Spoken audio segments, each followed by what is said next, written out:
नमस्कार। 5 राज्यों के चुनाव तो हो ही गए हैं।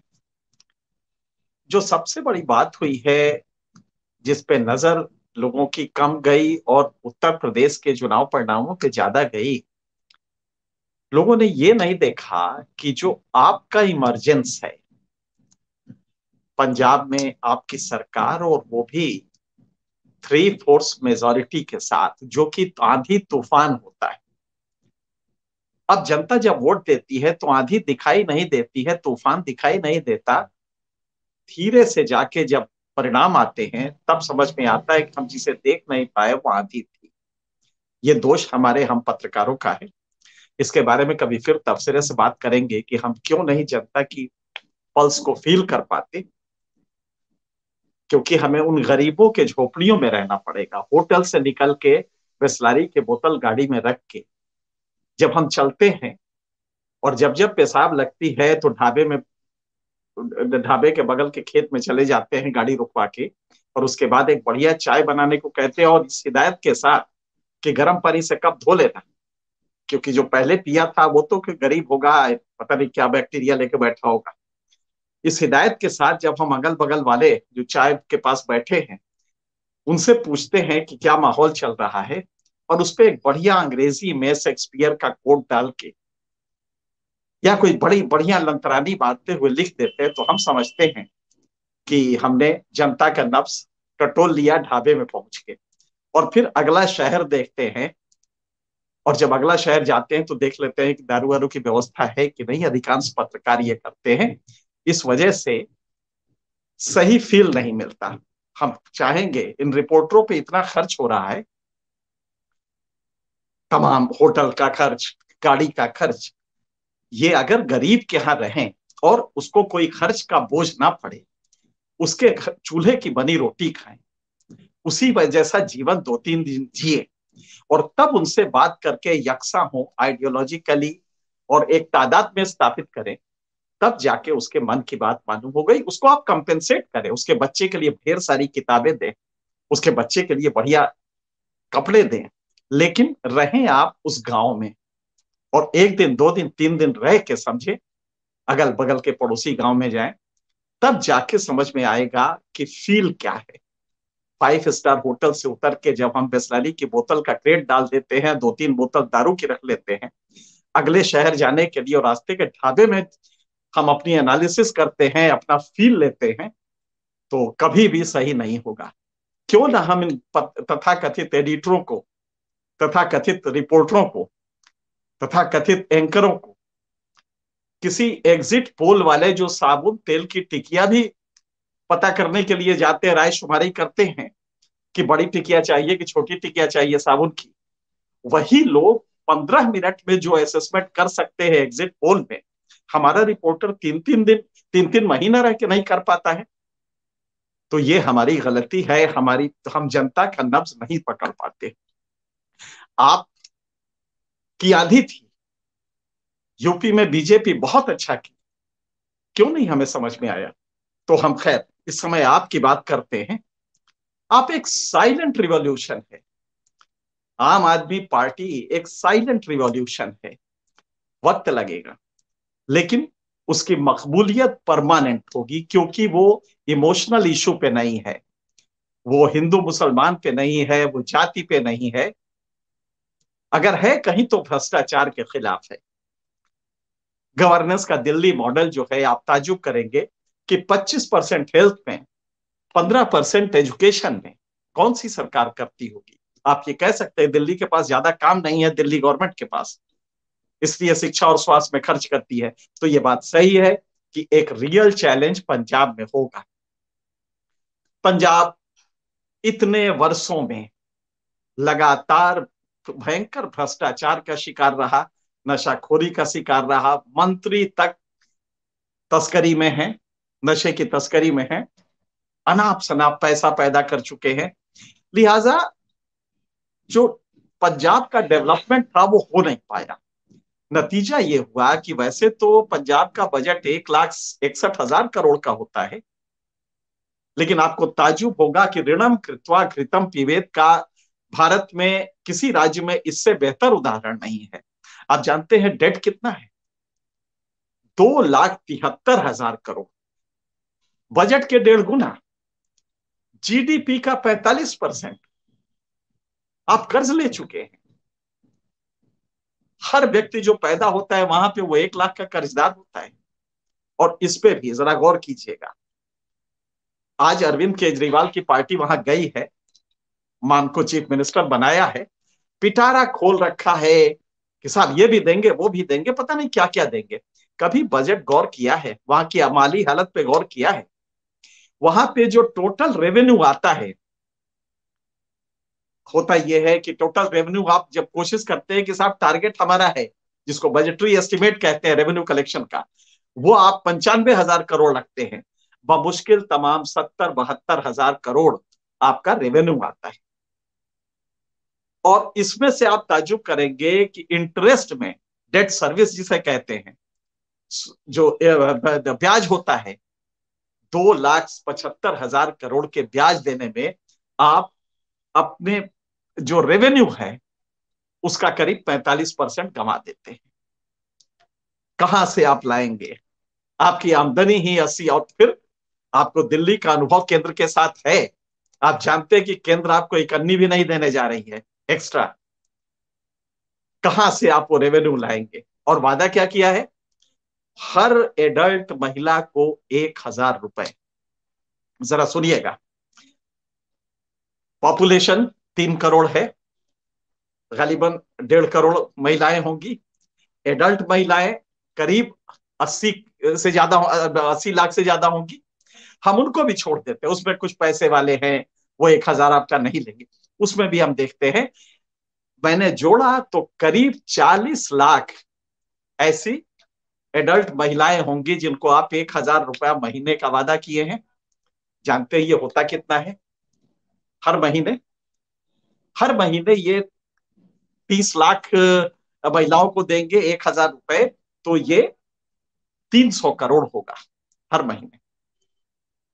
300 करोड़ हर महीने का मतलब कि आप 5,000 करोड़, 4,000 करोड़ से कुछ ज्यादा आप इस मद में देने जा रहे हैं। आपका टोटल रेवेन्यू अर्निंग 80,000 करोड़ का है। आपने फिर 300 यूनिट फ्री बिजली देने को कहा है। आपने सारे के सारे आंगनवाड़ी और आशा वर्करों को परमानेंट करने को कहा है। आप क्या ये वादा किए हैं? आपका 80, अगर 80,000 करोड़ आएगा तो उसमें से तो करीब 40,000 करोड़, 38,000 करोड़ डेट सर ब्याज में चला जाएगा। फिर आपके पास बचेगा कितना है?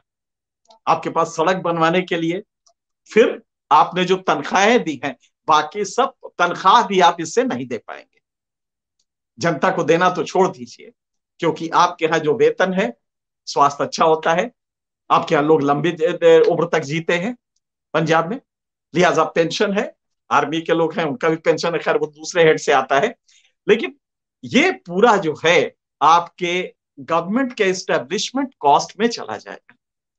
आप कहां से लाएंगे? आपका जीडीपी 6 लाख करोड़ रुपए का है और 2,75,000 करोड़ आपका कर्ज है। जीडीपी का 45% कर्ज है आपका, और इस कर्ज का ब्याज देने में आप अपनी आमदनी का, जो आमदनी सालाना होती है, उसका भी 45% खर्च कर देते हैं। कहां से, कौन से मैकेनिज्म से आप लाएंगे? लेकिन इसके पीछे एक खास बात है, अरविंद केजरीवाल ने यह अनाउंसमेंट किया क्यों?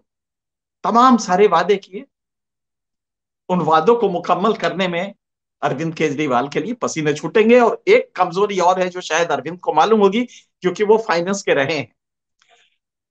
हकीकत यह है कि जब से जीएसटी आया, तो जीएसटी का आधार होता है, टैक्सेशन का जो प्रिंसिपल होता है, वो एंड यूजर से लेते हैं, जो अंतिम कंज्यूमर है उससे लेते हैं, उससे कलेक्ट करके फिर रिवर्स प्रोसेस चलता है।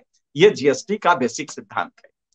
पंजाब में गेहूं बेचा जाता है, अनाज बेचा जाता है, तो सरकार क्या करती थी इसके पहले कि वो परचेज टैक्स लगा के जो अनाज खरीदने आता है उसे वहीं पे ले लेती थी, उसका एक रेवेन्यू का बड़ा हिस्सा होता था।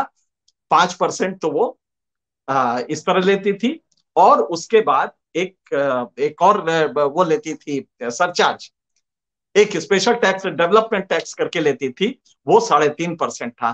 तो 8-9% वो खरीदारों से लेती थी पंजाब में। इससे उसकी आमदनी बहुत अच्छी हो जाती थी।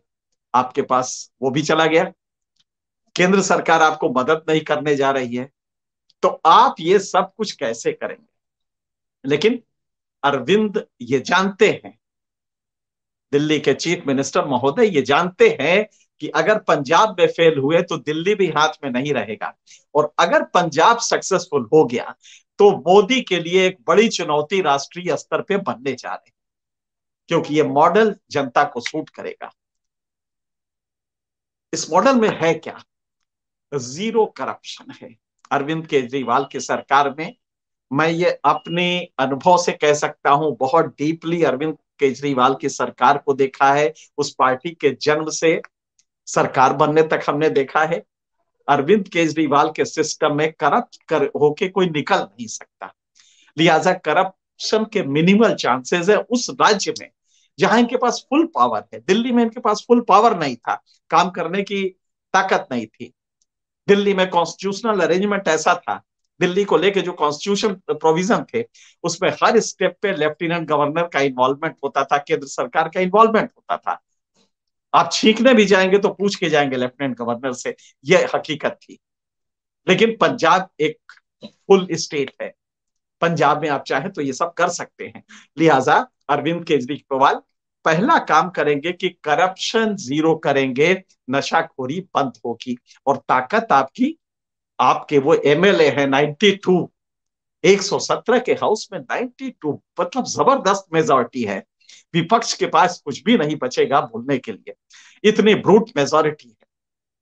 लिहाजा आप वो सब कुछ कर सकते हैं, कानून बना सकते हैं, टैक्सेशन कर सकते हैं, गवर्नमेंट को दुरुस्त कर सकते हैं।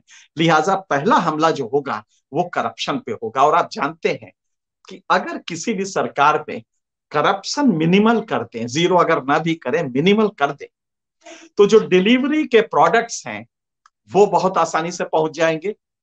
और प्रोडक्ट जैसे ही पहुंचेंगे लोगों को एक मसरत होगी, खुशी होगी कि हमें सामान मिलने लगा। तो ये सबसे बड़ी बात है कि अरविंद केजरीवाल अगर करप्शन खत्म करेंगे तो डिलीवरी अच्छी होगी, जो भी कम कर पाए डिलीवरी कर पाएंगे। दूसरा ये होगा कि अगर करप्शन नहीं रहेगा तो जो टैक्सेशन है वो बढ़ जाएगा, टैक्स वसूली है। मान लीजिए कि बिजली है, बिजली का जो भी चार्ज है जो इंडस्ट्रियल हाउसेस से लिए जाते हैं उसमें भयंकर करप्शन यूपी वगैरह में होता है, बिहार में तो खैर बुरी हालत है। अगर वो आप इंडस्ट्रियल हाउसेस से सही लेने लगेंगे तो आपके पास रेवेन्यू आएगा। उसी तरह तमाम जो टैक्सेशन के प्रोसेसेस हैं उसमें आप टैक्स ले सकते हैं, और सही टैक्स आएगा तो आपका रेवेन्यू बढ़ेगा।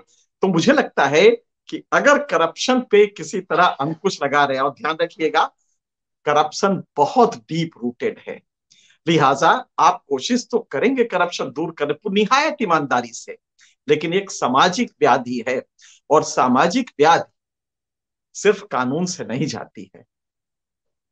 इसलिए आपको चुनौती पग पग पर मिलेगी। वो जो करप्ट ऑफिसर है वो आपको बदनाम करने की हर कोशिश करेगा।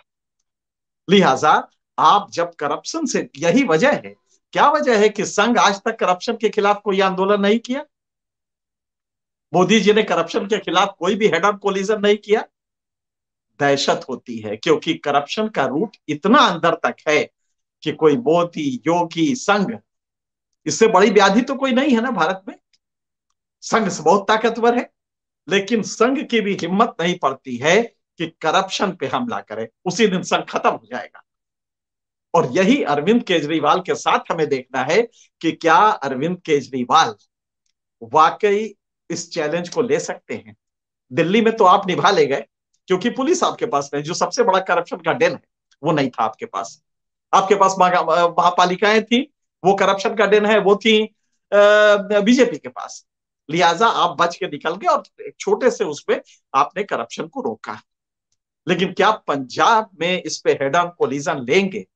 और अगर सक्सेसफुल हो गए अरविंद केजरीवाल, तो मोदी के लिए सबसे बड़ा चैलेंज आने वाले 5 साल 10 सालों में, बीजेपी के लिए सबसे बड़ा चैलेंज अरविंद केजरीवाल होंगे अगर पंजाब में सक्सेसफुल हो गए।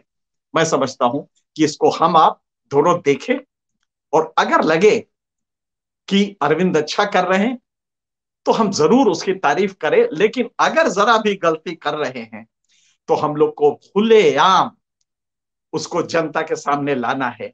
सुनने में आ रहा है कि अरविंद केजरीवाल अपनी स्वेयरिंग इन सेरेमनी में हजारों किसान की गेहूं, खड़ी फसल जो अब कटने वाली है, उसको रौंद रहे हैं, क्योंकि उनको एक भव्य आयोजन शपथ ग्रहण के लिए करना है।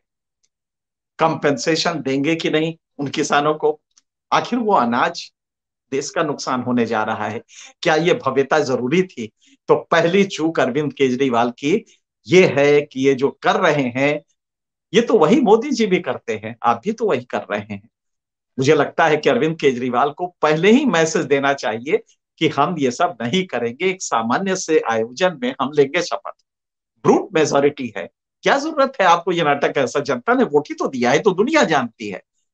फिर आप 2 करोड़ का खर्च करने जा रहे हैं, खड़ी फसल बर्बाद करने जा रहे हैं, ये पहली गलती है। लेकिन चूंकि पहली गलती है तो हम इसको छोड़ते हैं। अगर ये गलती बरकरार रही, करप्शन पे हेड ऑन कोलिजन नहीं हुआ, करप्शन को कंप्लीट खत्म करने का, नशाखोरी खत्म करने का सिलसिला नहीं चला, तो हमें आपको सबको इसकी निंदा करनी होगी और अरविंद केजरीवाल के बारे में मासेस को बताना होगा। अच्छा करे तो भी, बुरा करे तो भी।